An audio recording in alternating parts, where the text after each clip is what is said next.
ओम श्री गणेशाय नमः। ओम नमो भगवते वासुदेवाय। श्रीमद् भागवत में पंचम स्कंद 10वां अध्याय आरंभ करते हैं। जड भरत और राजा रहुगण की भेंट।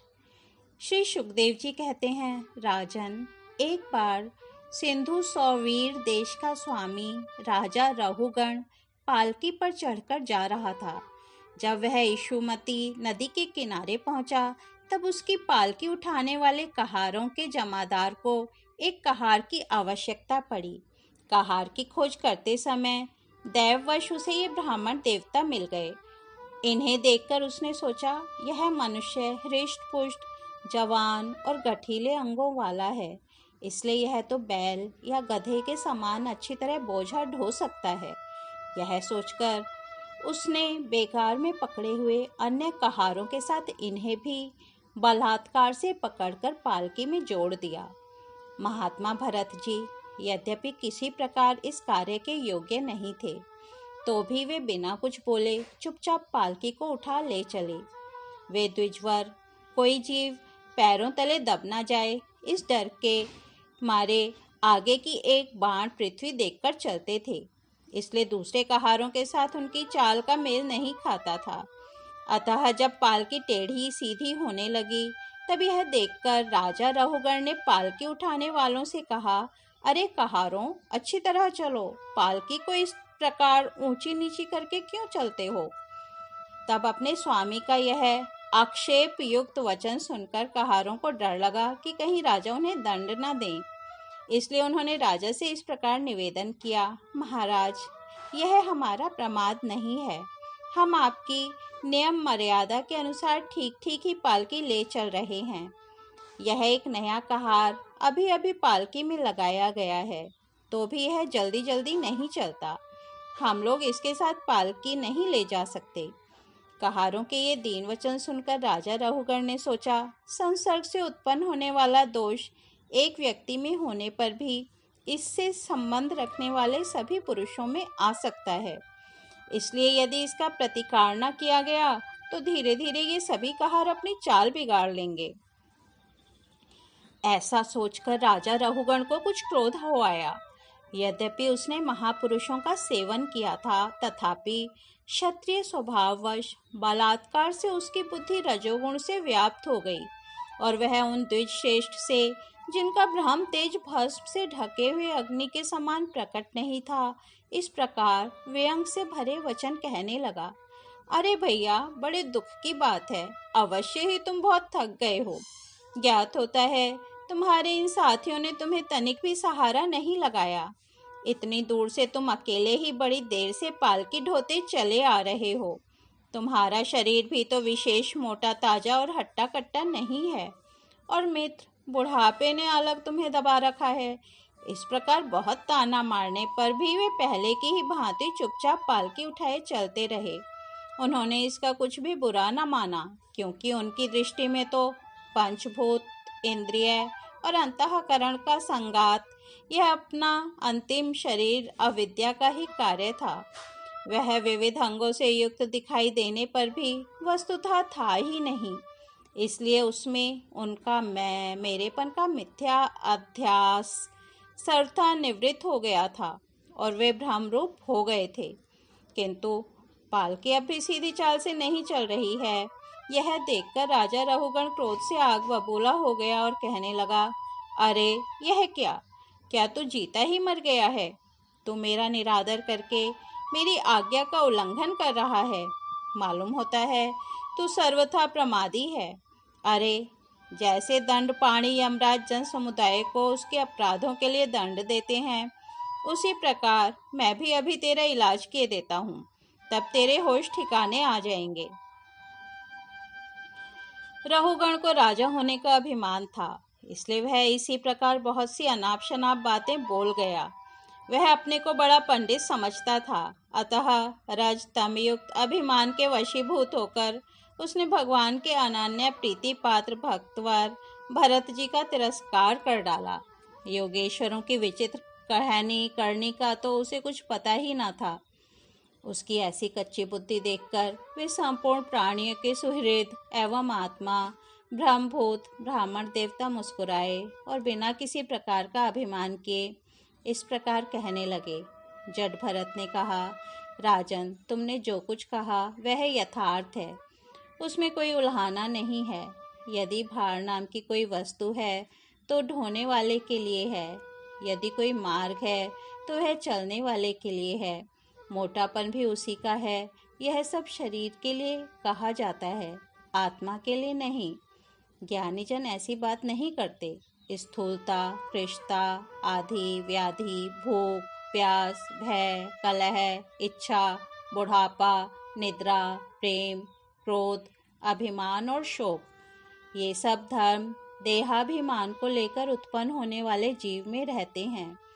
मुझ में इनका लेश भी नहीं है।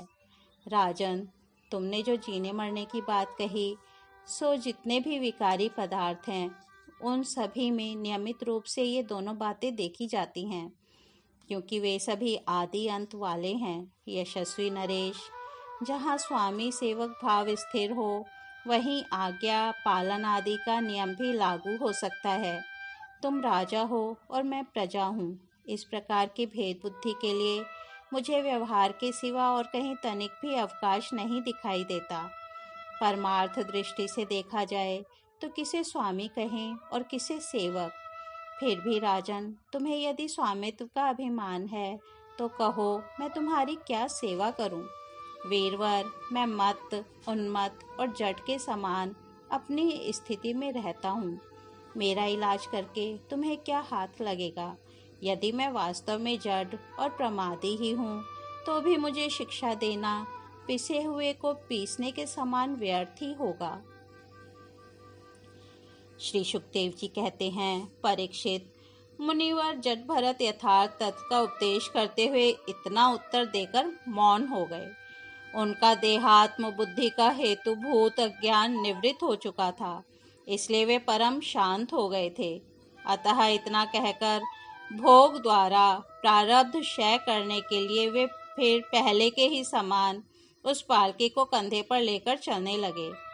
सिंधु, सौवीर, नरेश, रहुगण भी अपनी उत्तम श्रद्धा के कारण तत्व जिज्ञासा का पूरा अधिकारी था।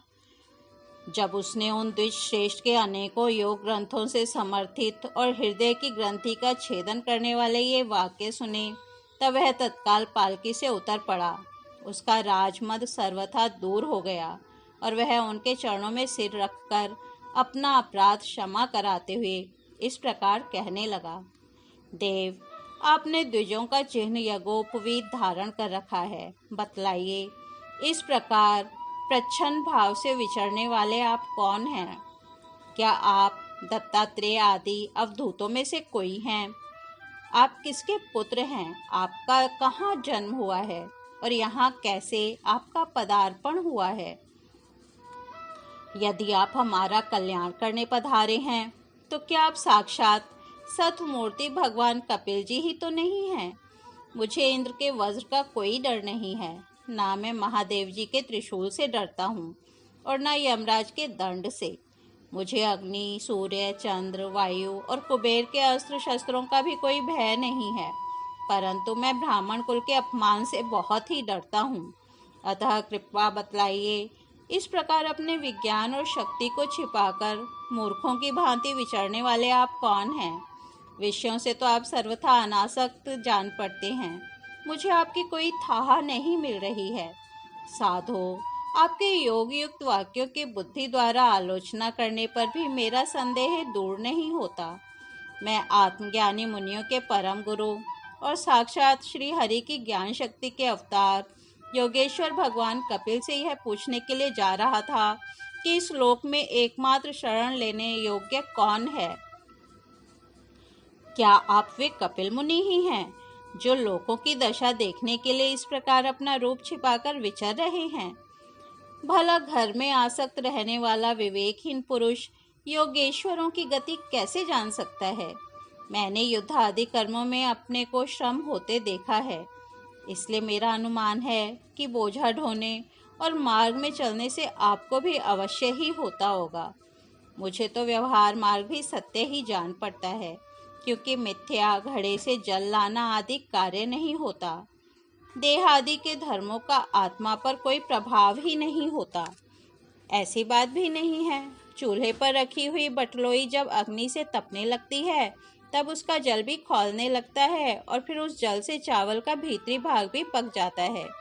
इसी प्रकार अपनी उपाधि के धर्मों का अनुवर्तन करने के कारण देह, इंद्रिय, प्राण और मन की सन्निधि से आत्मा को भी उनके धर्म, श्रम आदि का अनुभव होता ही है। आपने जो दंडादि की व्यर्थता बताई, सो राजा तो प्रजा का शासन और पालन करने के लिए नियुक्त किया हुआ उनका दास ही है। उसका उन्मत्त आदि को दंड देना पिसे हुए को पीसने के समान व्यर्थ नहीं हो सकता, क्योंकि अपने धर्म का आचरण करना भगवान की ही सेवा ही है। उसे करने वाला व्यक्ति अपनी संपूर्ण पाप राशि को नष्ट कर देता है। दीनबंधो, राजत्व के अभिमान से उन्मत्त होकर मैंने आप जैसे परम साधु की अवज्ञा की है। अब आप ऐसी कृपा दृष्टि कीजिए जिससे इस साधु अवज्ञा रूप अपराध से मैं मुक्त हो जाऊं।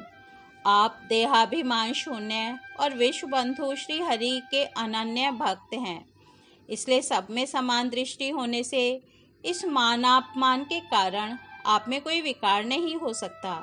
तथापि एक महापुरुष का अपमान करने के कारण मेरे जैसा पुरुष साक्षात त्रिशूल पाणी महादेव जी के समान प्रभावशाली होने पर भी अपने अपराध से अवश्य थोड़े ही काल में नष्ट हो जाएगा। इस तरह श्रीमद् भागवत में पंचम स्कंद 10वां अध्याय समाप्त होता है। कल हम 11वां अध्याय राजा रहुगण को भरत जी का उपदेश सुनेंगे। तब तक यहीं विराम देते हैं। हरि ओम तत्सत।